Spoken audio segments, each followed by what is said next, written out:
Okay, so we're going to show you how to get into MetaVolts. You'll find this on the Unreal Engine Marketplace. Just search for it, and once you download it, you'll find it in your library here. And you'll need to add it to your project. I've started a project to make this really quick. We'll just select the project, My Cool Project, and add it to the project. You'll see it completes there. It's really fast, and we'll scroll back up, and then we'll open My Cool Project. Okay, so once your project opens, the first thing you need to do is to make sure that your plugins are enabled for MetaSounds. So just go to Plugins, type in MetaSound, and here you'll see that I've enabled this plugin because I've already started this project to make this video faster. Okay, so once your project is open, you can go into your content drawer, and you'll see MetaVolts here. So it's got two folders. One folder is the library, and these are all the modules that come with the package. So these are, in a sense, kind of your modules, as in like your modular synthesizer. So all of these modules do something, and modules make up songs. So what we could do first is just open up the Hello World level here. And all I've done with the Hello World level is drag this template song over into it. And so that way you can just open it up and press play, and to get something started, it's just going to start playing the template file. And so this is the template song.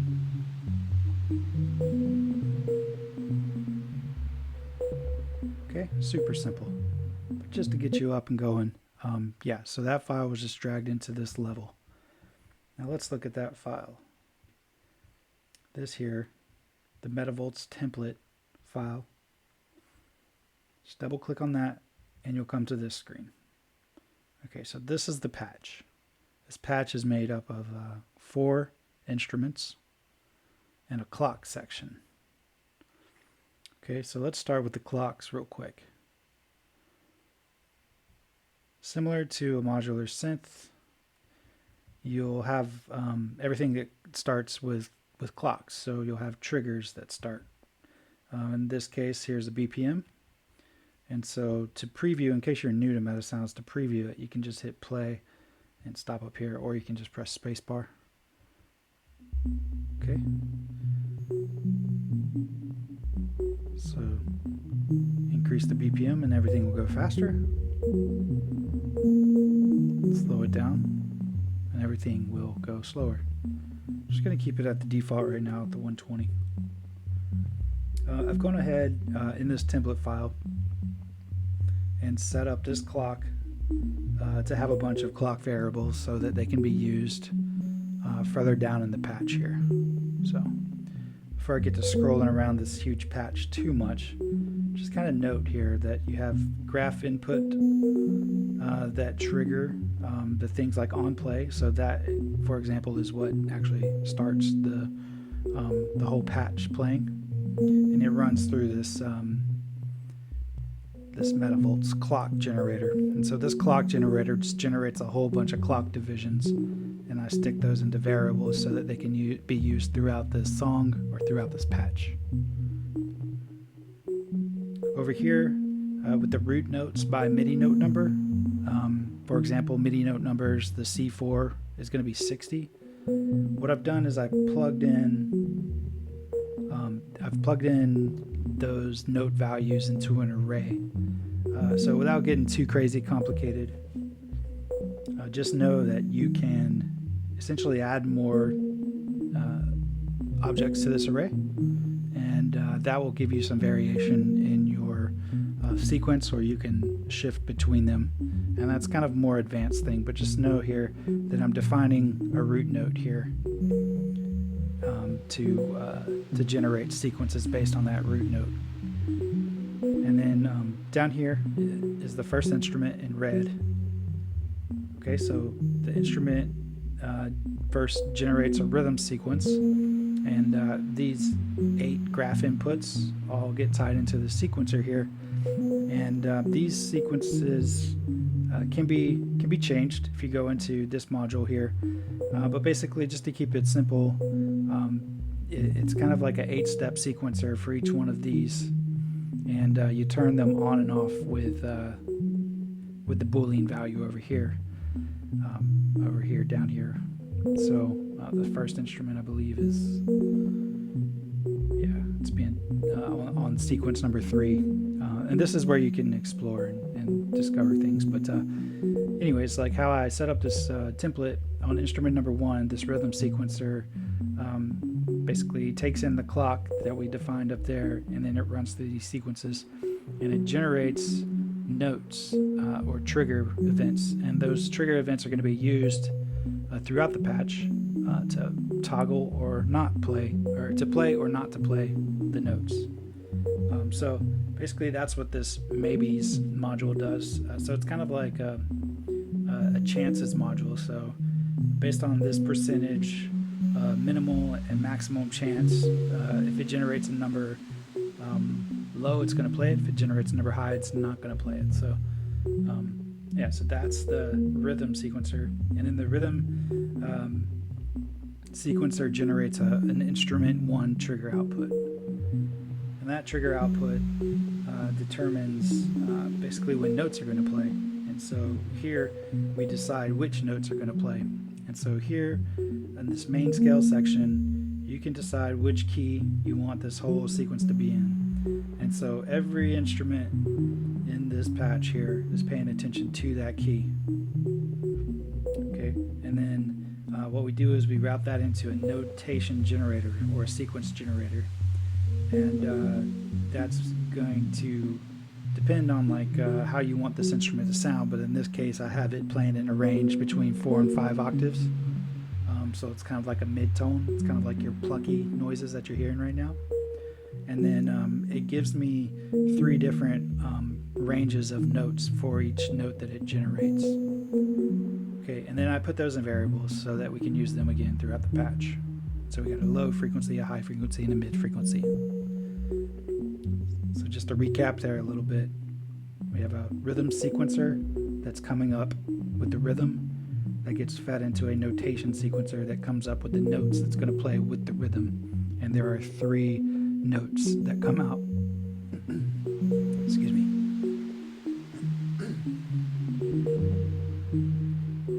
Okay, and then what those notes are going to sound like. So for this template, I've just set it up to be 1 oscillator. So here's the oscillator section. You can add more or less, whatever you want to do really to shape the sound. If you want it more intense, the way I've kind of set it up here is this over here to the left is going to be kind of your softer tones, a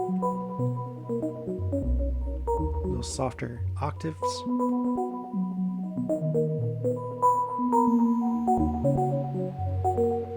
Okay, just take some of those out, and then so this is going to be some of your square or saw. No, your saw sounds like a saw. Yeah, and then here's your noise, or excuse me, your squares. Right, and so like this is where you basically shape your sound, how intense or not intense you want it. And then also I gave you here a noise oscillator, which is good for adding texture. Okay, so that's the oscillators. It's kind of like your traditional modular synthesizer, or analog synthesizer I should say, where you mix your waveforms together to create your tone, the color of the palette, or your palette. Each instrument here has a high pass filter on it, and so that's just to really cut out the low end, or cut out basically the bottom part of it, or not to cut it out. It just depends on where you want it. So this is all in frequency, so yeah, we're cutting 300 and below out here, and then this is the main instrument level for that instrument. And then down here you'll see VCA and VCF. And so you can open it up by increasing the decay. And this is where you shape the kind of sound of it. And then same thing goes for the VCF, or the filter. So the VCA, in case you don't know, that means amplifier, and and the VCF means filter. So amplifier would be volume, so how you want your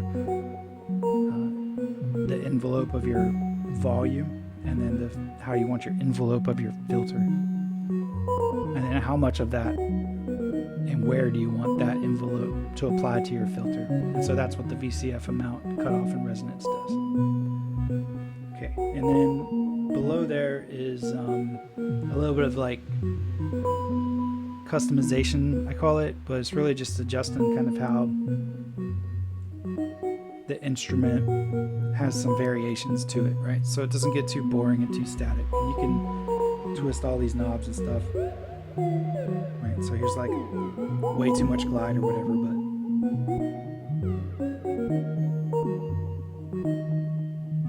that's just a little sample of what you can do with that. Okay, and so all that's running into the synth module here that I've created with MetaSounds. And so all of these knobs really just control this synthesizer here. And this synthesizer is pre-set up to basically be all connected like this. So let's drag this up. This is just kind of a sample of what everything's kind of doing. So you'll have the different waveforms. You have your envelope here that comes in. And I've gone through and I've basically set up this patch to have all the inputs that you'll need for shaping your sound for that particular instrument. So that's why it looks kind of big and maybe a little overwhelming. And then what I'm doing with this particular instrument is running parallel effects. So you got one channel that goes out dry, and then one that goes through this effects chain. And this effects chain has 4 different effects. I'm just call it effects sends. And of course all this is changeable, but just it's kind of built in. I built it in to pass your signal into the crush effects and attenuate that, and then also to cut off the bottom end of whatever it may be. This is kind of like, I guess, getting into more advanced audio design, but essentially what I've done with the modules is set up a way to filter out kind of your low-end rumble stuff, or not. It just depends on really the effect that you're going for. But everything's kind of set up to run into this effects chain. And this effects chain module exposes all the parameters, which I've set up here and just called it effects tuning. So the effects parameters for your crusher, your flanger, your delays, and reverb. And so, yeah, that effect runs out, and then it all runs into a master mixer over here. So this is where that instrument is running into, and I give you control over that here at the perk section. So this is the volume of the perk. Right. Okay. So now that we've gone over that, I think the rest hopefully should make sense, because I'm not necessarily duplicating what we just talked about in instrument 1, but I'm using a lot of the same methods to get the other instruments working. So let's go over it real quick. So in instrument 2, I've got the rhythm and the note sampling sequencers together, because how I defined the notes sequence up in instrument 1, now I'm just sampling those notes whenever I receive a trigger. So kind of the similar rhythm sequencer here. Has its sequence and its chances to generate a note, and then on that note here we trigger a way. It's basically a sample and hold for the note that's being generated in our main melody here. And then it moves on into the oscillators. So same thing here with the oscillator.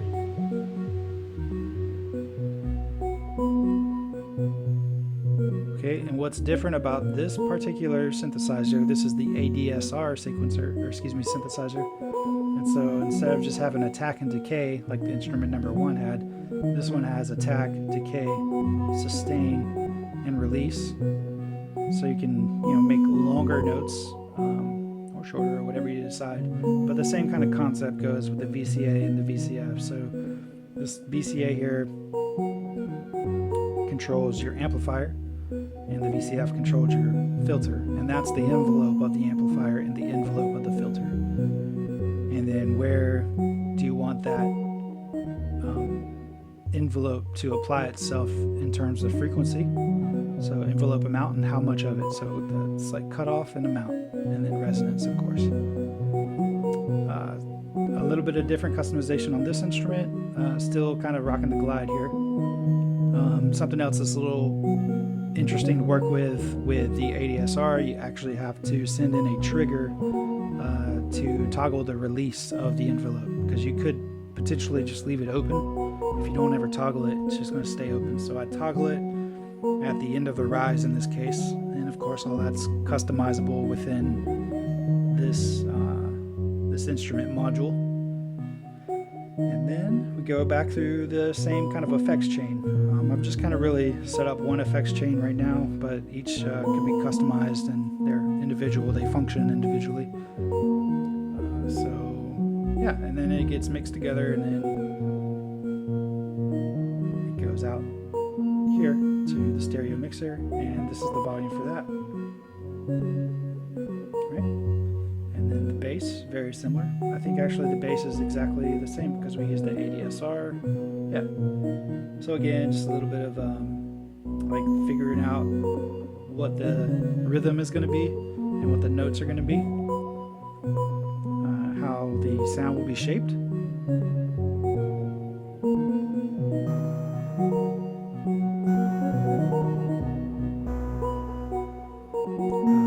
Where it's cut off, and how loud is it, and how long is it, or short.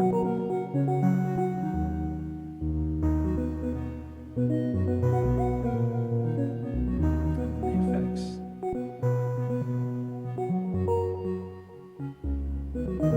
And just as a little bonus here, I've started throwing in the next thing that I'm working on, which is, I'm calling it the shape noise because it's like a noise generator. So it's going to create waves and winds and stuff like that. You can play around with it, give me your feedback. I'd love to hear what you come up with, and how you put it into use with your games or whatever you're working on. Yeah, cool. Thanks for hanging out and checking it out. And if you got any questions, leave them in the comments below, and I'll do my best to follow up with them. Thanks, y'all.